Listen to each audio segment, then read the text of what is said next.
Hello and welcome, everyone. So glad that you could join us. I'm super excited for the conversation we're going to be having today about the federal role in supporting place-based transformation. What does it actually take? How do we achieve the benefits, the change that we hope for and need to accomplish in communities? I'm Brett Theodos. I'm a senior fellow and lead our community economic development hub at the Urban Institute.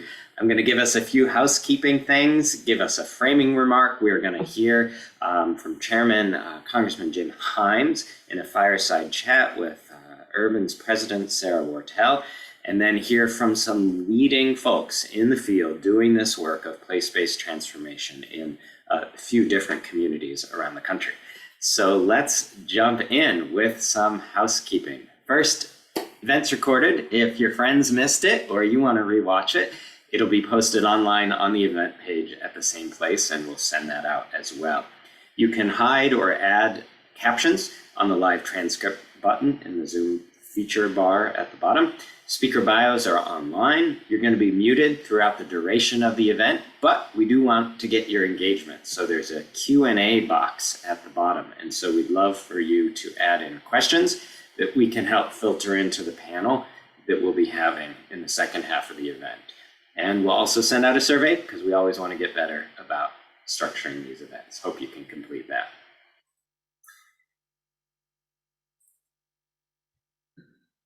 So I want to start by framing us and walk us through some data and level set us and get us on the same page about place-based development and the federal role. We have had a long and a winding road of federal support for place-based development over the years, some of them more positive in their design and implementation, some of them long-term, some of them short-term, some of them more challenging or outright negative.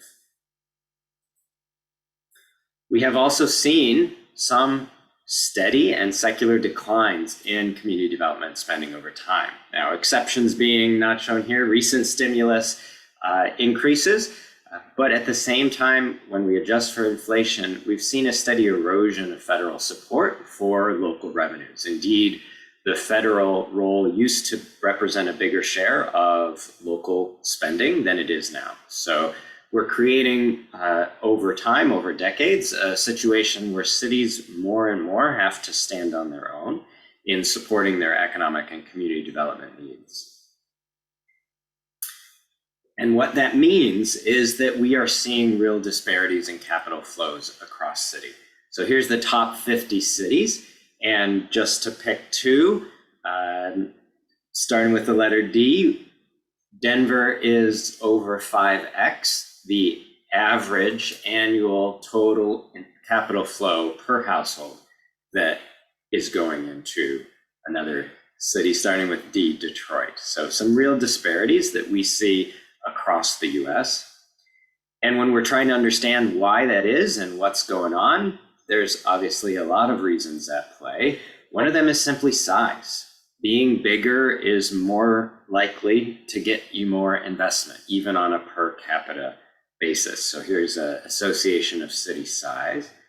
But another dimension that is very salient in our country and evidences itself here too is race. We see in particular that a city's composition that is percent Black is very strongly and steeply negatively associated with how much investment is flowing into that place. For Hispanic or Latino, it's less of a linear relationship, more of a curvilinear relationship. For white as well. And for Asian, there is a positive association. For white, it's generally positive, though not at the top end. So all that's our backdrop that is affecting the regional economy, a city economy, and thereby a neighbor economy. But what does place-based work actually look like? What does it mean within a place? And the answer, of course, as you all already know, is that the disparities that we see across cities absolutely manifest themselves within cities as well. So here's a look at Memphis from a recent report that we did. And you see downtown here, and you see where investment is most concentrated in the city, kind of radiating center and east. And so this is a total investment. And for context of one correlate or even cause, here's a map demonstrating racial concentrations in Memphis. And what you can see is the very direct correspondence between where investment is going into Memphis and the racial composition.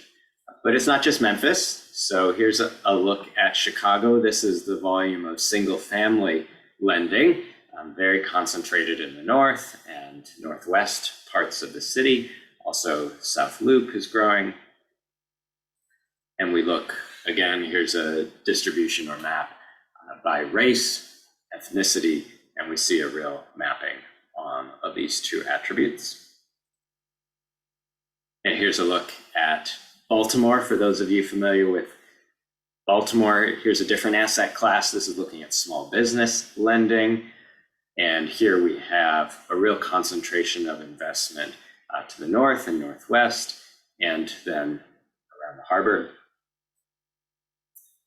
And a very direct relationship to where a greater share of white people live in the city, where a real hollowing out of investment in some of these neighborhoods with a higher share of residents who are Black in these sections of the city. So all this is framing and setting up our place-based conversation. And a question that I've had over several years that we've been answering in different ways is, can mission lending, can federal investment, can the public sector, state and local, can it fill these gaps? We've established that there are serious gaps in the market's ability to provide capital equitably across places, but can the public sector fill that role? So here's a study that we did on Chicago. This is looking at a measure of income, poverty, another correlate like race, looking at where investment is going. And so we see low poverty neighborhoods getting 4x the level of investment of high poverty neighborhoods. And the question though is, what is the mission sector, CDFIs and others, and what is the federal or public sector able to do? And the answer is much more investment is going into high poverty neighborhoods than low poverty neighborhoods. So we're getting that progressive redistributional look that we would hope for to see in the public sector. But what happens when we put these together? And the answer is, we do have that progressivity of the mission of the federal public sector investment, but the context is it just doesn't come close to evening out the disparities that we see between, in this example, high poverty and low poverty neighborhoods. So bottom line, the federal, the public investment, they're helping. And by and large, not in every case, but by and large, they're going where they're needed. And yet they're not coming close to overcoming the disparities that we see investment into places. And when we add that all up for a place, we can see a lot of single family investment. This is into Memphis, non-residential or multifamily investment. And the federal role is smaller. And here's another example looking at Fresno. An even smaller share of investment into Fresno is coming from these public type sources. And so a takeaway from this is that we need federal support and we need it robustly, but we also need it to be well designed. And a cautionary tale that we've been doing a lot of research on are opportunity zones, where we see a real disconnect between what investors are looking for and the needs of mission-based projects. And at the end of the day, most projects that have a social impact or mission about them actually need other subsidies, whether that's the low-income housing tax credit or state and local tax abatements or incentives to make mission projects happen that are opportunity zone financed. It is the case that sometimes we make bigger bets. Sometimes in particular places, we're able to really do more, not just one new market project, not just one opportunity zone project, not just one low-income housing tax credit investment, but that we're really able to see the public sector play that role to fill in the gap and make the neighborhood economy look on the order of what might be achieved by market actors in more middle income neighborhoods. And so there are some examples, and we're actually going to hear about some of them today. So what happens if we do these kind of big bets? Here's just three that I have been researching and publishing about: East Lake in Atlanta, East Baltimore Development Initiative in Baltimore, City Heights Initiative in San Diego. One thing to note is how long standing these are. These are focused on just a narrow section of a neighborhood. And then look at the investments amounts. So we're talking about $500 million to $1 billion of investment for a single focused, area, neighborhood that's getting that investment. And then a whole range of different activities that are being pulled together. So when we talk about place-based development, I would say this is place-based development. This is actually not just doing a project, not just, and that still has merit, right? But this is really aiming to achieve place-based transformation. And yet it's still challenging to do so. So here's an impact analysis, a difference in difference analysis for the East Lake example, showing an effect over time of income. And there are different measures, so don't think this is the only one here, but for the Baltimore example, not evident in the same way, though other effects were. And similarly for the San Diego example. So the conclusions or some takeaways here is that revitalization place-based work is challenging. It requires a lot of money. Remember, the market, mainstream market capital is this big. And so if we're actually going to be developing neighborhoods, we need to think big because that's what the market does. So $1 billion for each neighborhood. But if we have thousands of neighborhoods across the country that need that kind of investment, what does that mean in light of shrinking over time federal investment for place-based work? It does require a long-term time commitment for every single neighborhood that we're investing in, 2 or 3 decades. Helping people is hard, right? Some of these place-based strategies are more people-centric. We're going to help with finances or health or employment or other dimensions. We have some proven models, but also a lot of failures, if we're honest. And so sometimes there's a default to, well, we'll change the buildings. And those are easier to change in a way. I mean, it's hard. You still need to get the money together, but it's easier in some ways. But then we have to think carefully about how we actually are able to benefit incumbent residents if we're just changing bricks and sticks. And we have questions and challenges about what share of relocatees need to return to justify initiative. The examples in Baltimore I talked about, Atlanta we're going to hear about earlier. If only a quarter or a third of people who lived in a neighborhood are coming back and we're doing this place-based development, is that sufficient? What is the right answer in terms of how much relocation is sufficient? And even apart from relocation, people are moving constantly. Research we've done has shown that over half of people in some lower income neighborhoods, especially higher rental neighborhoods, move within a few years. And so it may be that the people we're intending to help aren't there by the time this initiative really gets moving. So there's lots of challenges and questions that we have to grapple through from a perspective of our theories of change. Sometimes we try to do too little and we actually don't succeed in connecting markets, neighborhoods to market capital. And the public sector can't go on forever in providing these supports. Sometimes the opposite. We're actually too successful. We've gotten the market connected to the social, to the neighborhood connected to the market capital, but we haven't preserved enough. And now we're running into challenges with displacement.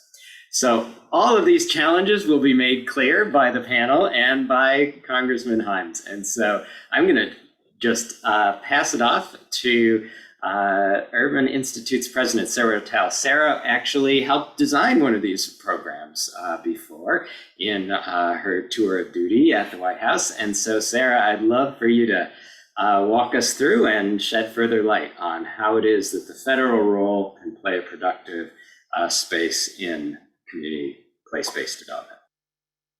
Great, thank you, Brett, and thanks for your work and your terrific efforts to kind of bring analytic rigor to a very complicated set of conversations. I'm really excited that I get to have a conversation now with another person who's dedicated his career to helping improve neighborhoods. Congressman Jim Hines is in his 7th term as a member of Congress from Connecticut's 4th District. Welcome, Congressman.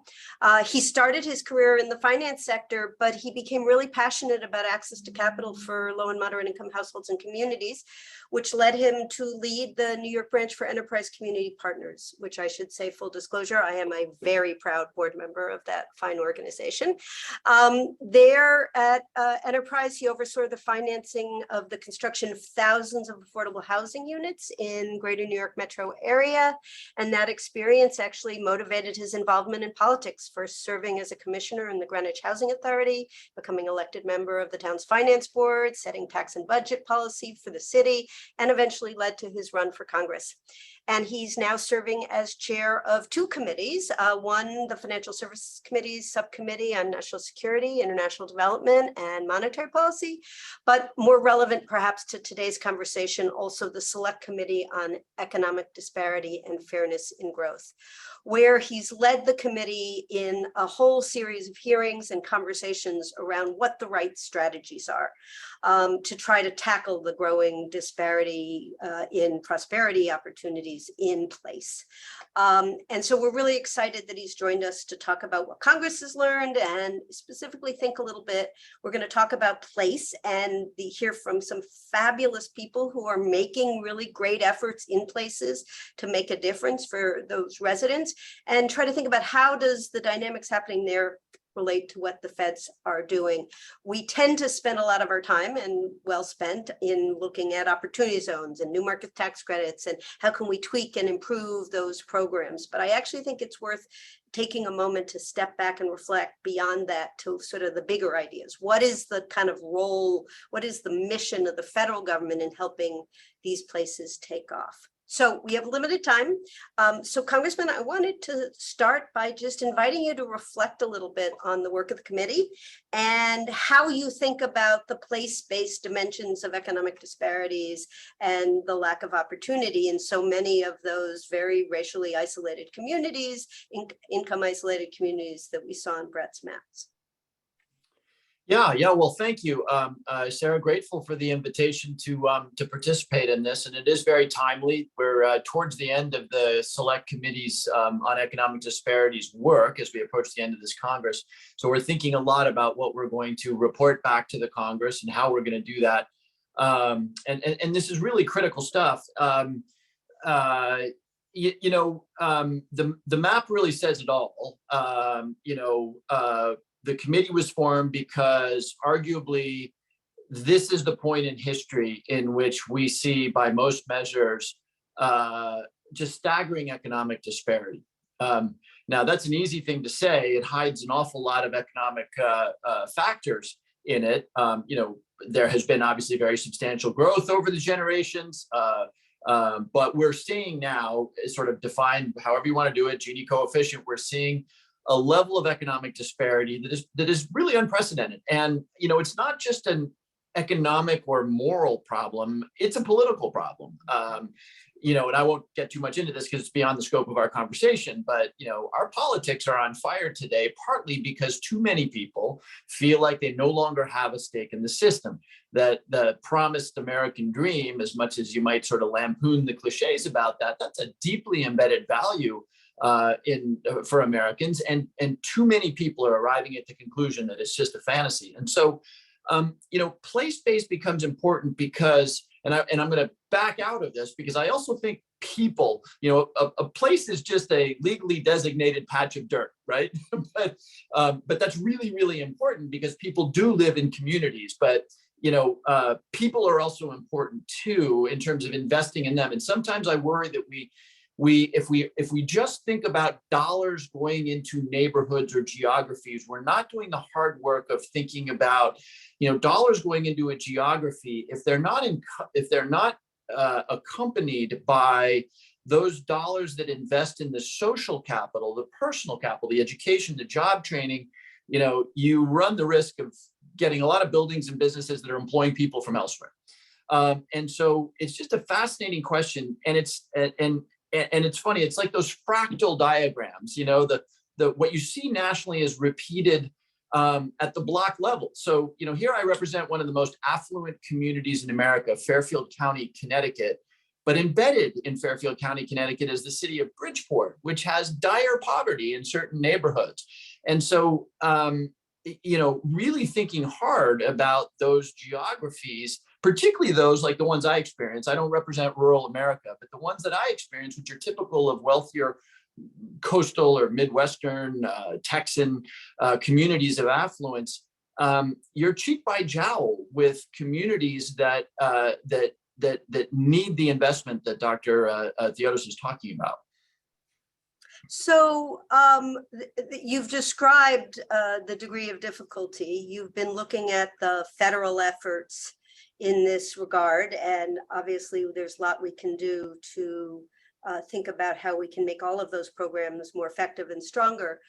But lift up a bit, what is the federal responsibility here? What do you see is the federal role, given the size and the pervasiveness of the kind of problems that Brett was describing? Yeah, super interesting question. I think it's a really important question because, in my opinion, and let's be clear here, what I do know, thanks to my time at Enterprise, I do know something about what works in the South Bronx and that sort of thing. But my expertise comes from the political challenges associated with putting together the integrated and holistic efforts that are required for this stuff to work. So this is a little bit, I don't want to sort of sell myself as having Dr. Theodos' academic experience here, but I will tell you this. What the federal government does very well is related to its scale. We can mobilize resources that no community group, no enterprise, no LISC, no community-based organization, frankly, no state or municipality can contemplate. That's really important. And we can also serve a unique role in the transmission of best practices. Now, here I have to put a little apostrophe because, I'm going to make the argument.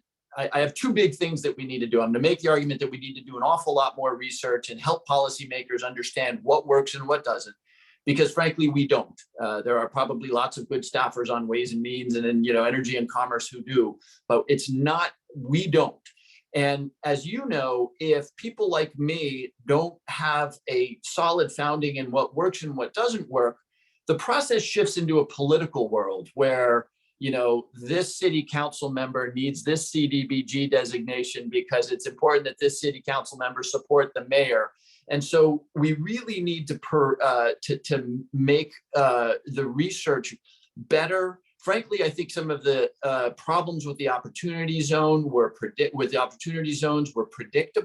but just those problems and ideas didn't sufficiently saturate the Congress when the legislation was being written. But it's a super important question because what we do is we bring scale.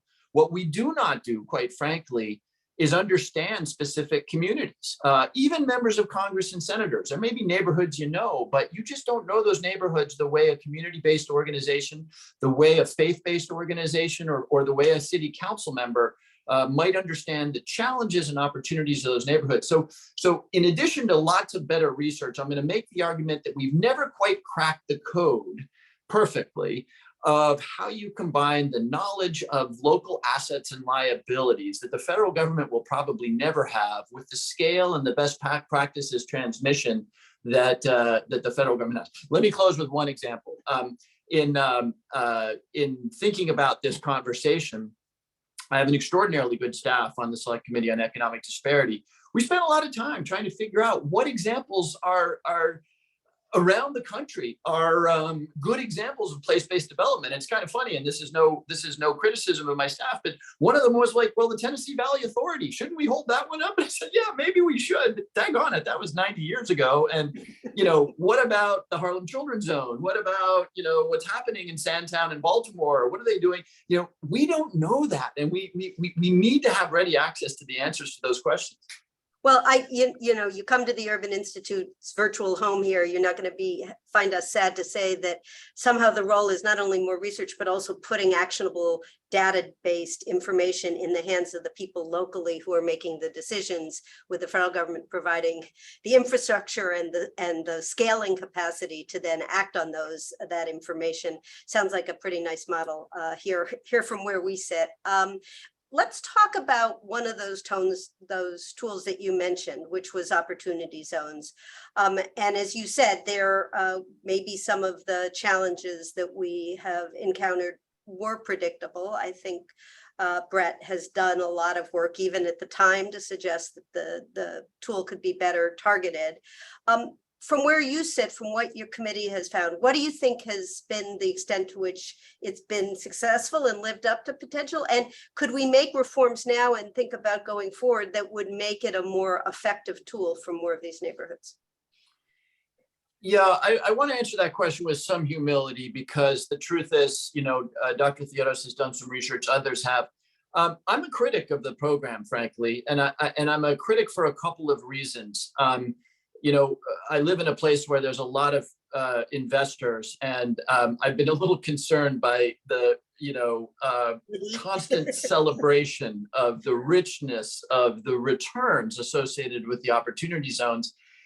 And I'm also a critic because here's my theoretical overlay for you, and I should never do this as a politician, but I believe this.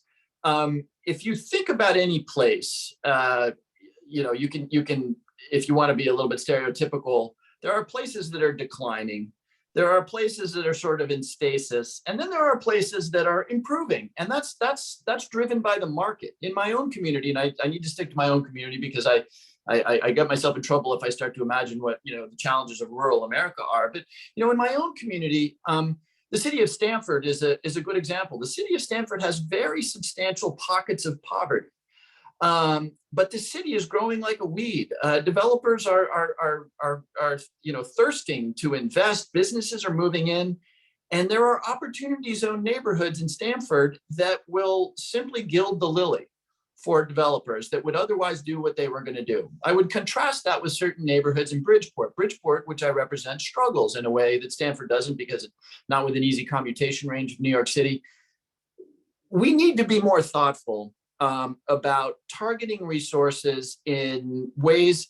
You want to exclude those projects that are going to get done anywhere with but-for tests, and you want to be really thoughtful about trying to reverse the momentum of the market. I hate to say that. I mean, it's not a popular thing to say, but there are communities that were completely built by economic dynamics that are long gone.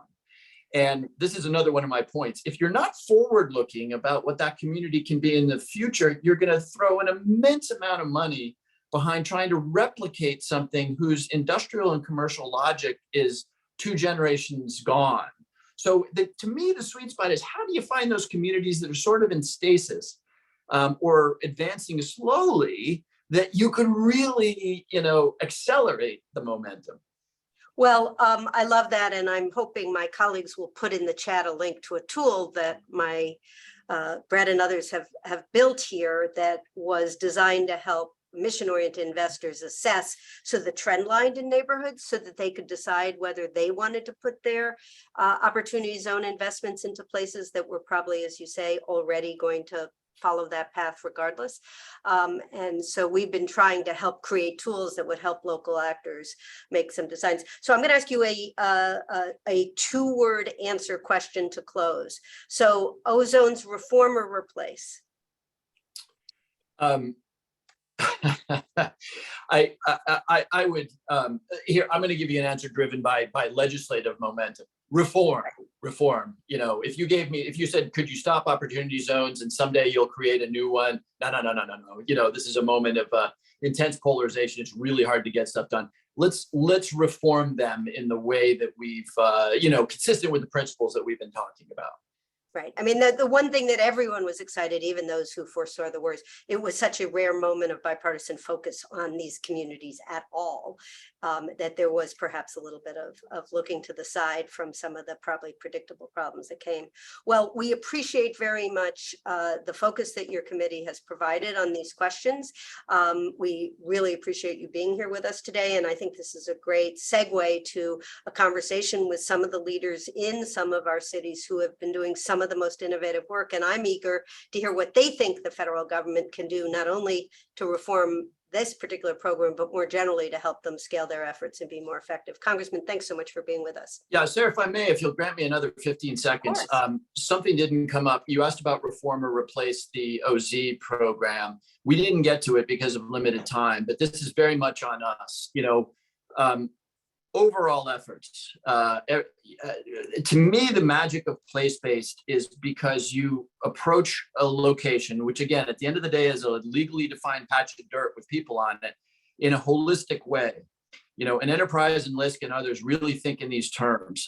Shame on us at the federal level for not being better about coordinating the educational investments, the job training, the nutrition, the housing, in an integrated way. Because we don't do that, we waste an awful lot of money creating housing where people either don't want to live or they don't have access to transportation, or creating a really good magnet school in a community where people have to drive. So anyway, I didn't want to let my moment here pass without saying we really need to tease out the concept of holistic integration of resources. And I do know, and I'm excited that there are lots of good conversations about how the federal government can be more effective at that. Although it is, as you know, Congress and others don't make that easy because of the jurisdictions also for all those programs being so divided. So a really big, gnarly problem, but one we're really glad to have you working on, and we're excited to be doing as well. Again, thank you so much, Congressman, and I look forward to hearing from our colleagues in place. Fred, back to you. Thanks so much, Congressman Hines, and thanks, Sarah, for walking us through. I thought that was a really rich building step as we think about what it means to do place-based development and what the federal role should be. We have these federal programs, and yet they in of themselves are not necessarily able to achieve place-based development. It takes the weaving of them together. And so we have a panel of people who are doing just that. So I want to welcome Laura Brunner, who's president and CEO at The Port, who's based in Cincinnati, and Carol Naughton, who's CEO at Purpose Built Communities, based in Atlanta, and Barika Williams, executive director of Association of Neighborhood Housing Development, who's based in New York City. Welcome to you all, and thank you for joining us. We're just going to jump right in because we don't have loads of time. And I want to start the question first with Laura. Laura, we've got an acronym soup of federal place-based development programs, NMTCs, EDA, CDBGs, and more. How do they actually play out on the ground? How do you mix and match and braid them? What role do local actors play in making place-based development happen? What role does federal resource play? Well, that's a big loaded question, and I'll make maybe a few points. I think we've just discussed the opportunity zone legislation, and frankly, here in Cincinnati, we have not seen any positive impact on it. No intended impact. We only see projects that were going to happen anyway, and returns being enhanced by the funders. So unfortunately, that hasn't had a positive impact. We are a city with, we're an old city in Cincinnati with a lot of old architecture. So we've been very, have used historic tax credits. You didn't mention those. Both state and federal historic tax credits have been used very, very extensively in our city, as well as new market tax credit.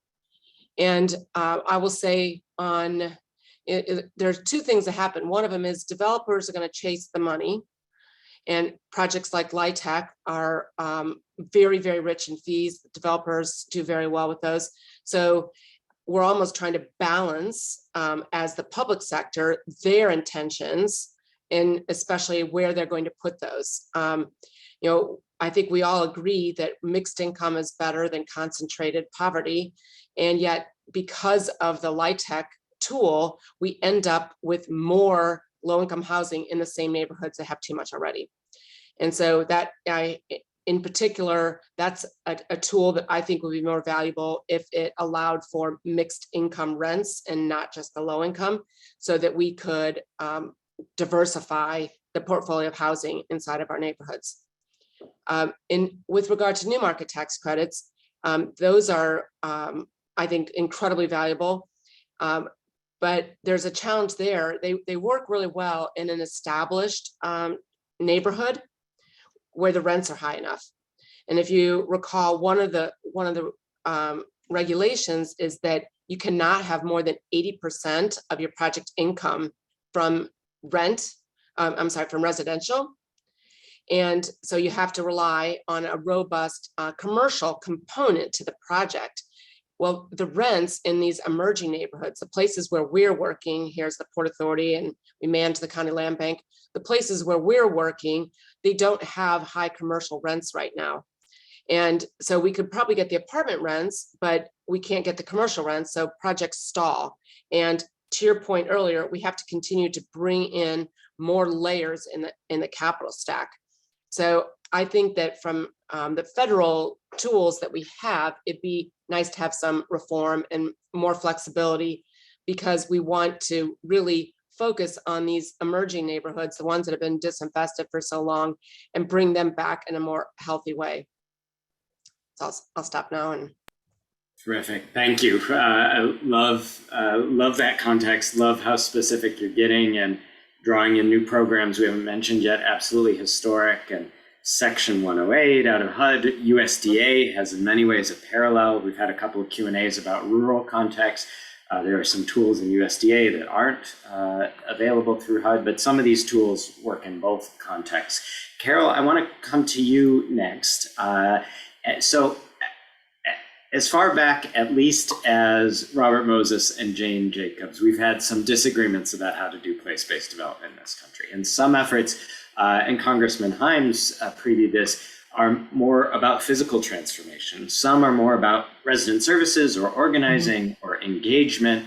Probably being at either extreme means that either we change the topography of a place but don't really benefit the people we intend to, or we've created some elements of a safety net that help the people who engage in those programs but don't necessarily affect the neighborhood as a whole. And I know this is something that Purpose-Built model has given a lot of thought to. So how do you balance these two when you do place-based work? Yeah, thank you, Brett. So we are neighborhoodists. That term doesn't really roll off the tongue, but we are neighborhoodists. We know that neighborhoods are the places that shape us.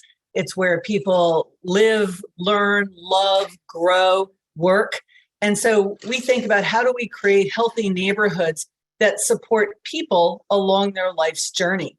And so we are always thinking about that intersection between people and place.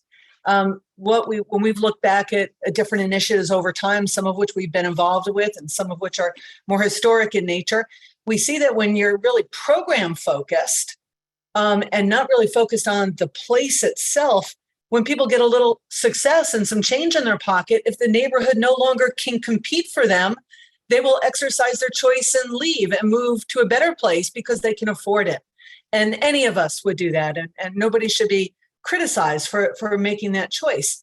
On the other hand, if we are only thinking about place and the buildings that are there and not the people who are living there and their opportunity to take advantage of new investment that comes into the neighborhood, both from public sector, private sector, philanthropy, then we're missing the boat too, right? So we're trying to think about both of these things all in everything that we do. In fact, we've really evolved over time to be asking ourselves every day, what are the things that we and our network, the 28 community quarterback organizations that are part of the Purpose-Built Communities Network across the country, what are the things that we need to be doing that will result in people who live in the neighborhoods where we've been invited to work experiencing greater racial equity, better health outcomes, and upward economic mobility. And so we test what we're doing against those three things. Are we getting it? Are we evolving over time in a way that the investments that are made, the plans that are made, the programs that are offered, the businesses that are in a community, are they all together kind of working as best they can along the same, singing off the same page of the hymnal, if you will, to really create a place that is healthy, because we know healthy neighborhoods will ultimately produce happy, healthy people. And that's what we're in this for. So, I want to say a +1 to Laura, who identified, figuring out how we can use the low-income housing tax credit, a mechanism that works pretty well with a mature market. How do we make that available to support mixed income housing? Because we know that delivering affordable housing in a mixed income environment is likely to create better outcomes for kids long term.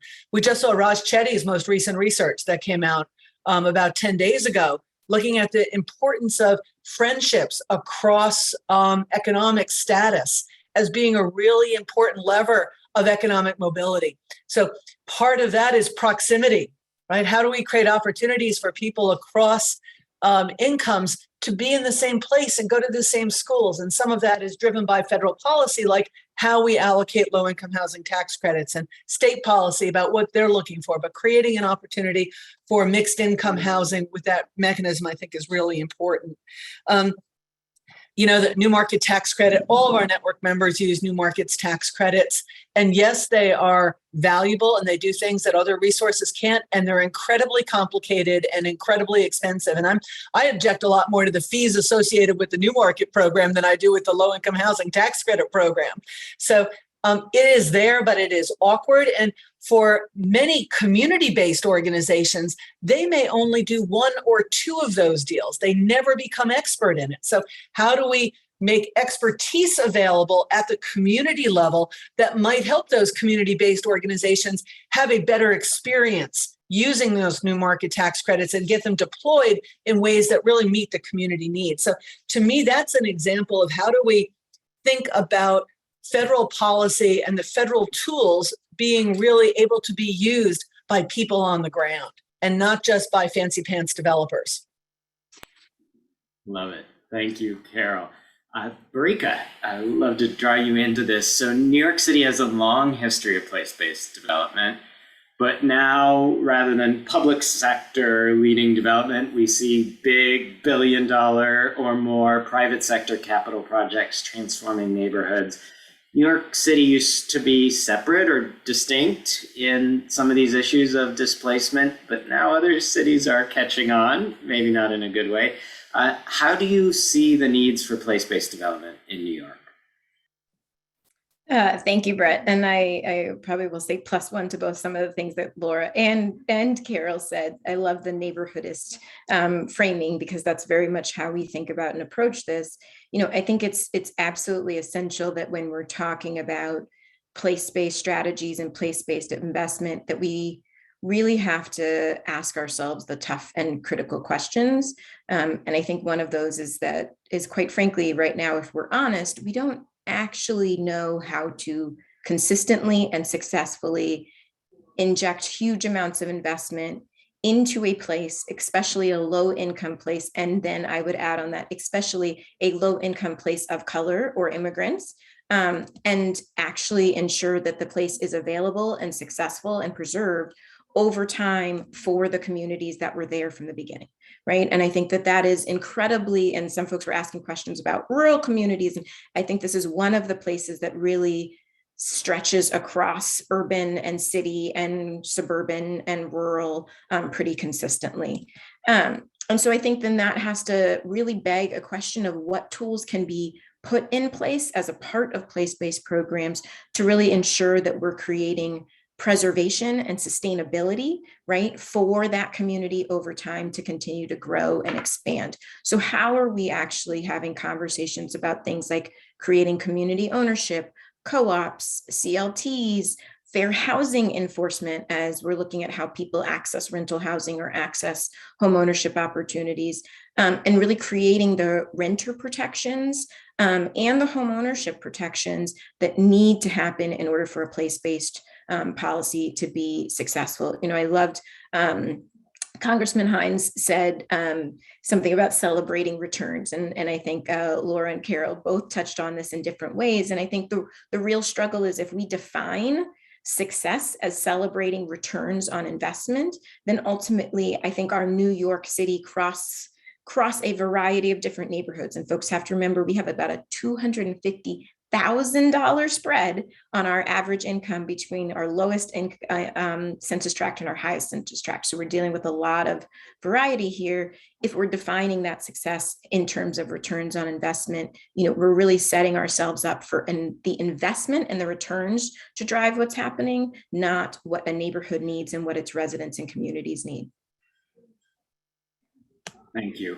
And yeah, drawing the challenges absolutely to the front. We heard one of the Q&As also commented on climate resilience and needs. And I know that certain parts of New York, especially acutely, are grappling with that in their neighborhood needs as well. Barika, let's stay with you.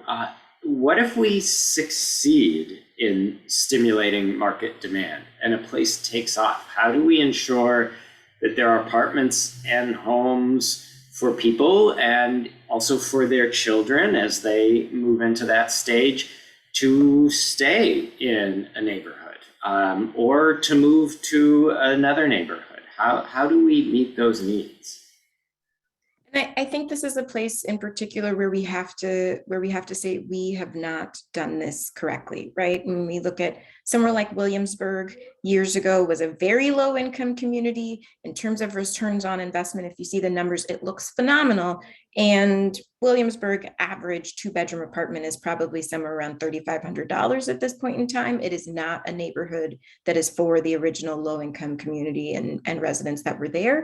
So how are we thinking about stronger rental protections? How are we thinking about things like, and Carol touched on this as well, protections and investment for those small businesses in order to be there to stay, industrial and manufacturing businesses in these communities.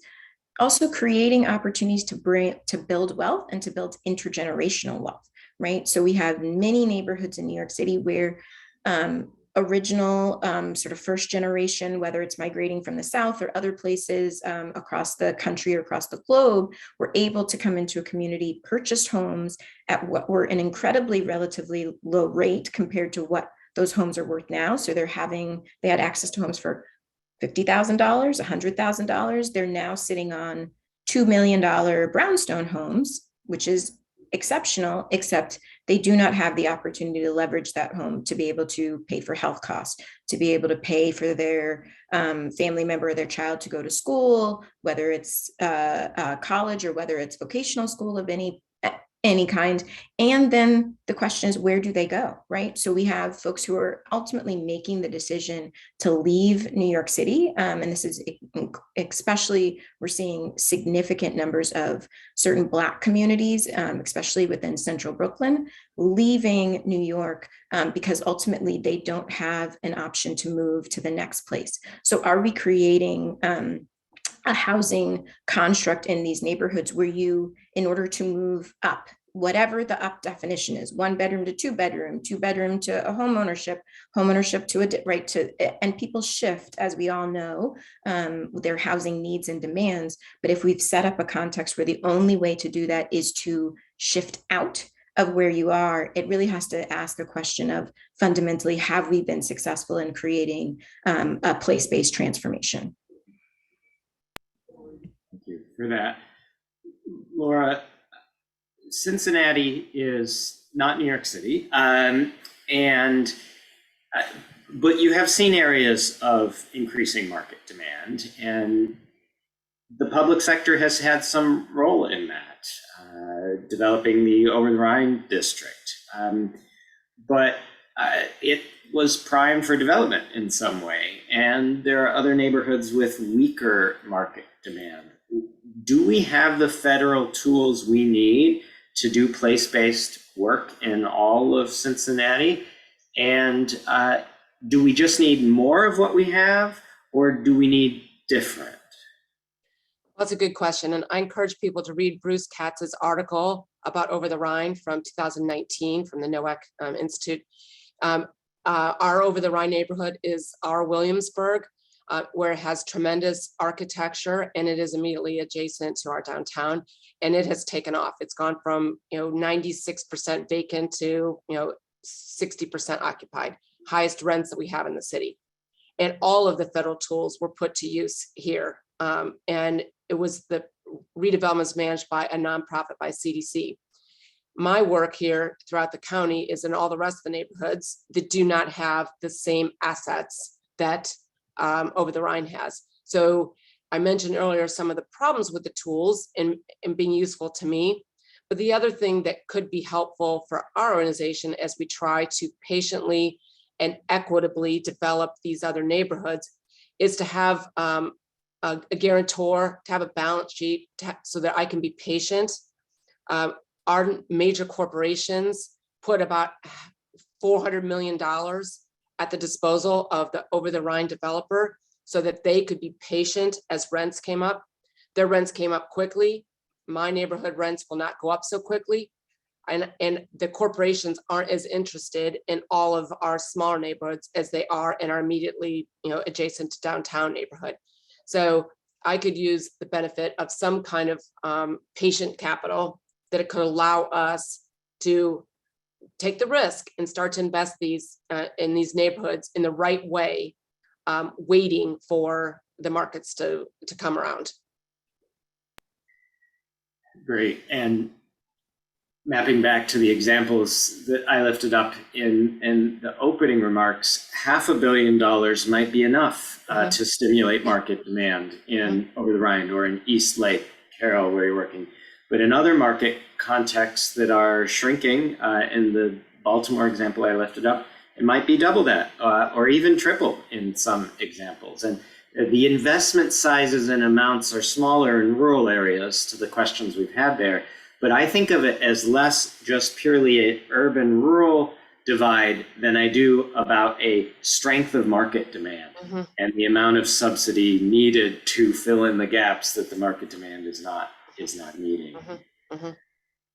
Harold, let's go to you. So East Lake was originally done with some big HUD investments, actually predecessor to Hope 6, but also partnering with a local public housing authority, and importantly, a lot of philanthropy and social enterprise through the golf course.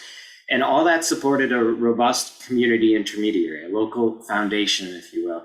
It was the backbone to redevelopment work over the years. Bringing forth a high-performing charter school, a grocery store, YMCA, youth programming, health services, and more, all in this mixed income development. But sustaining this backbone, or the San Francisco Fed called it community quarterback, that over decades, that isn't easy. And I'm in particular interested in the federal role here because the development cycle, neighborhood growth is longer than I think most people appreciate. 2 to 3 decades, not 2 to 3 years. Is there adequate support for this civic infrastructure, for backbone organizations, neighborhood or resident groups, and others? And if not, what more or else is needed? Yeah, thank you for that question. We think these community quarterback organizations are the secret to both equity and excellence. And I would argue you can't have one without the other. But these community quarterback organizations, nonprofits who are thinking only really about what do people in this neighborhood need in order to be successful long-term, and who are thinking 5 years, 10 years, 15 years down the road are critical pieces. In both the government and philanthropic worlds, it's sometimes hard to make the case for this kind of role. And at the same time, you would never see a business with multiple lines of business operate without a C-level office where all those lines of business come together and somebody's thinking about, do I have a complete line of business? We often will talk about a community quarterback as an organization. If you're remodeling your house, you don't invite the subcontractors to sit around your kitchen table and let them figure out who's going to do the electrical work when, and who's going to do the plumbing work when, and who's going to do the painting when. You have a general contractor who's thinking about when all of this gets done and how it gets done in scale in order to reach the vision that the family has set forward. That's really what a community quarterback does. And when we explain folks, they go, oh yeah, I kind of get this, because so much of the funding that comes into neighborhoods is project-based. It's an affordable housing project, it's a YMCA, but there's nobody thinking about the totality of that neighborhood and how they work together. So I actually think that this is an easy thing for the federal government to do, would be to include kind of consistent funding for a nonprofit community quarterback organization for 20 years. Doesn't need to be a lot of money, but if you put in 200,000 every year, that could be then matched by philanthropy, could be matched by earned income, could be matched by local government money. You could really create a real game-changing impact in neighborhoods to make sure that neighborhoods where the investment was done in a way that really lifted up both excellence and equity. Thank you. So I'm already wishing we had a whole day to discuss these topics, and it is merited. I feel, because I know the work of each of you, I feel that we barely scratched the surface of some of the land banking work, some of the design and engagement work, some of the organizing work. So everyone just needs to go on your websites and learn more and read about you. Last question, I'll make a lightning one, and I'll leave it a little open. Is there something you want to recommend that we haven't heard, or you want to emphasize that the federal government needs to expand or add, or is there some challenge or question for the field of practice that we need to grapple with? Let's circle around. Barika, let's start with you. Great. So I would say, I think this came up in this conversation. So I think we all know about the racial disparities that show up across a variety of things: economy, wealth, neighborhoods, as Carol has the redlining map in her background. And Raj Chetty does exceptional data, but I do want to caution us as we're thinking about creating federal and state and local policy to be very mindful that what we're not doing is creating policies that determine success by creating proximity and accessibility to whiteness. I actually think that's a hugely problematic thing to reinforce and recreate in our policies. So I think we need to be very thoughtful and mindful about what we're doing with what his data says and how we are thinking about taking that and applying it into policies and practices in our communities. Thank you, Barika. Laura, let's go to you. Anything that you want to add for last minute reflection? Yes, I just want to quickly add that we all should be scared to death of the movement of the REITs in our world, the institutional investors buying single family homes. It is having a disproportionate impact on low-income, moderate-income neighborhoods and Black and brown people. And at the very time when our biggest challenge as a country is reducing the racial wealth gap, this massive movement is absolutely taking those opportunities away. The easiest way to solve the racial wealth gap is through more home ownership, and that is becoming increasingly difficult. Thank you. And there are limited tools federally available to help. Carol, last word. So first, I'm in violent agreement with what Barika and Laura just suggested. So +1 with exclamation points to both of those. And I would say I was really excited by the community revitalization fund idea that the administration was looking at, creating a multi-billion-dollar fund that could be invested directly in community organizations in really flexible ways to meet the needs of the community where it is in its own journey, investing in both the people and the place. And I'd love to see that come back. I think that, again, would be a real game changer. It could be the glue and the grease between a lot of these other kinds of programs that already exist. Oh, thank you so much. I'll take moderator's prerogative to add my last word. I would see many changes needed to many of the federal tools, but even more than changes to any one of them, I feel like we have an order of magnitude issue, and we're bringing a squirt gun to a raging fire. And we've got the water. We know how to build housing. We know how to support businesses, but we are just pennies on the dollar. Then the market economy, as illustrated by some of the data earlier, is just so very much bigger than our public sector response. So let's take that as a challenge as we look ahead. And thank you so much, Laura, Carol, Barika, for joining. Loved your reflections and your work, even more importantly. Thanks again to Congressman Himes and to Sarah, and thank you all for joining today's event. Be well. Thank you.